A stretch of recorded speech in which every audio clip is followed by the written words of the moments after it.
Kung si Tarzan ang best friend mo, ano kaya ang ituturo niya sa'yo?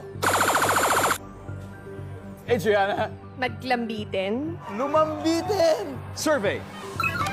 Boom! Wait, Adriana, pass your play. We're gonna play! Oh, they're gonna play. Arnold, balik muna tayo. 3 more to go. Miss Carmi, kung si Tarzan ang best friend mo, ano kaya tuturo niya sa'yo? This is gonna be fast. Kailangan kumain ng saging. Kumain ng saging. Survey. Wala. RC, ano kaya Gumawa tuturo ng sa'yo? apoy! Ha? Gumawa ng apoy sa... Gumawa ano, ng apoy. Bato. Survey says, wala. Pag mali ka rito, mapupunta sa kanila, Salim. Kung best friend mo si Tarzan, ano kaya ituturo niya sa'yo? Mag-hunting! Mag-hunting. Nandyan ba yan? Survey. Yes, it is. Adriana, 219 points. Ibig sabihin, when you get this right, okay na. Even out, pwede na kayo manalo.